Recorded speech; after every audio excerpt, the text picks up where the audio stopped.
캐시어바디의 책 세계사를 바꾼 16가지 꽃 이야기를 바탕으로 한번 이야기를 풀어가 볼까 하는데요. 우리가 안다고 생각했던 꽃들, 그 뒤에 숨겨진 놀라운 역사를 계절의 흐름을 따라서 함께 여행해 보시죠. 이 사진 좀 보세요. 총구에 꽂혀 있는 꽃 한 송이.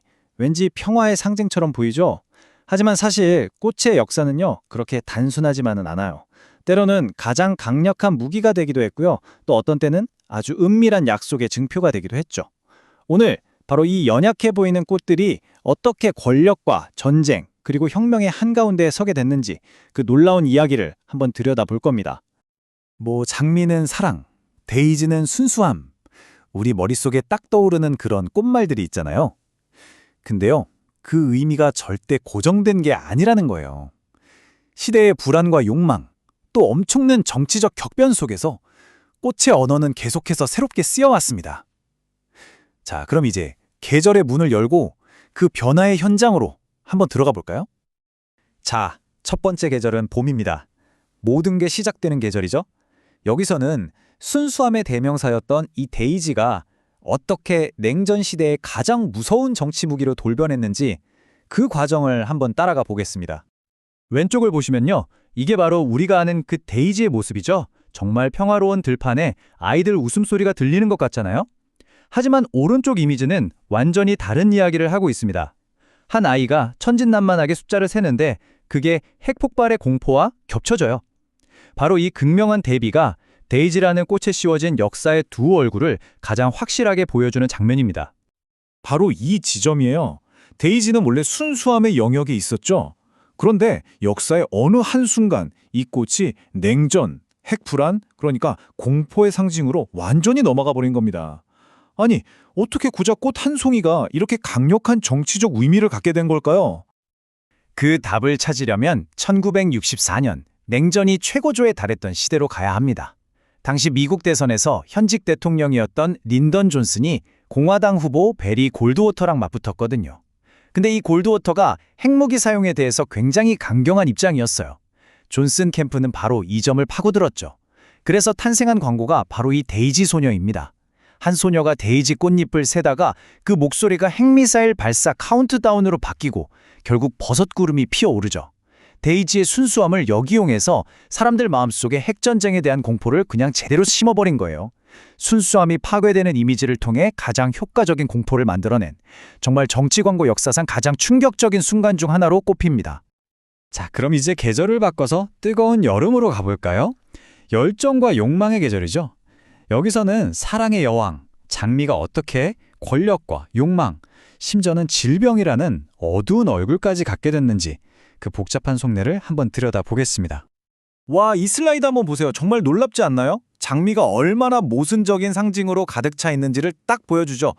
가장 고귀한 사랑, 순결의 상징인 동시에 가장 원초적인 욕망, 매춘, 심지어 성병까지 의미했다는 거예요.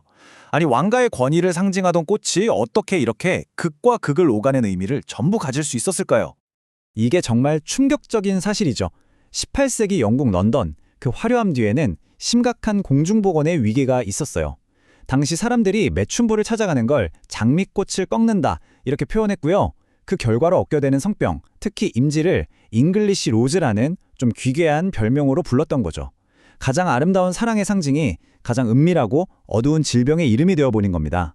이건 장미가 단순히 낭만적인 꽃을 넘어서 인간 욕망의 빛과 그림자를 모두 담고 있는 아주 복잡적인 상징이라는 걸 보여주는 거죠.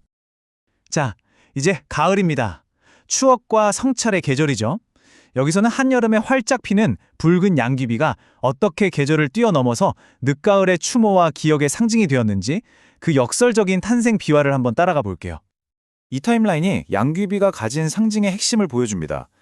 1차 세계대전 때 포턴이 휩쓸고 간 플랑드르의 황무지는 정말 죽음의 땅이었어요. 어떤 생명도 살 수 없을 것 같았죠. 그런데 바로 그 땅을 뒤엎은 흙더미 속에서 다음해 여름에 기적처럼 붉은 양귀비가 피어난 겁니다. 이 강렬한 생명력이 군인들에게는 엄청난 인상을 남겼겠죠.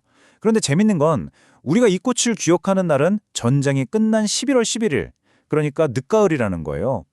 여름의 꽃이 가을의 상징에 대한 이 시간의 불일치야말로 그 비극을 절대 잊지 않겠다는 인간의 의지가 만들어낸 아주 강력한 약속인 셈이죠. 결국 양귀비는 단순한 식물이 아니라 하나의 약속이 된 거예요. 죽음의 땅에서 피어난 저 붉은 생명은 이제 시들지 않는 기억이 되어서 계절을 초월해 희생된 이들을 영원히 기리게 하는 거죠. 자, 이제 마지막 계절, 겨울의 문을 열어보겠습니다.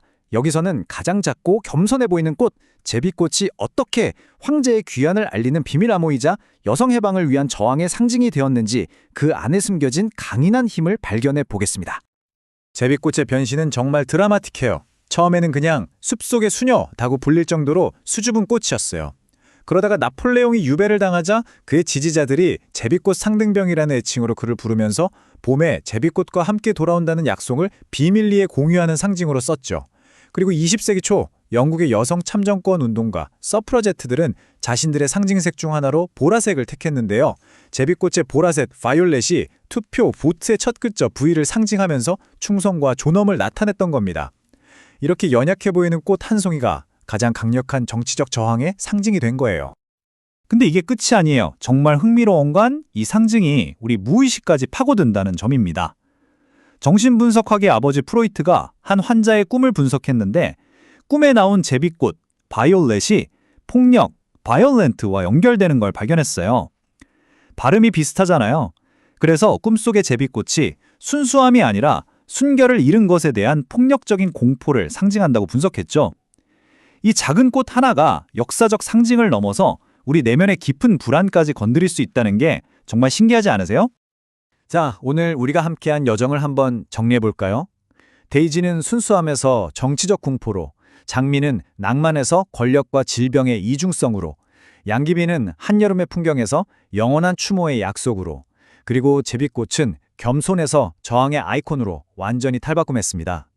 결국 꽃의 언어는 박물관에 박제된 게 아니라 인간의 역사와 함께 살아 숨쉬면서 끊임없이 진화해온 거죠. 우리가 무심코 지나치는 모든 꽃에는 이처럼 치열한 역사가 담겨 있습니다. 아마 이제부턴 길가의 작은 꽃 한 송이도 그냥 보이진 않을 거예요, 여러분. 그 안에는 한 시대의 욕망과 슬픔, 그리고 투쟁의 이야기가 전부 새겨져 있으니까요. 결국 이 모든 이야기는 한 가지를 말해주는 것 같아요. 우리가 너무나 당연하게 여기는 모든 것들 속에 사실은 우리가 몰랐던 수많은 이야기가 숨어 있다는 거죠. 오늘 이 이야기를 듣고 나니 여러분 주변의 세상은 또 어떻게 다르게 보일지 궁금해지네요.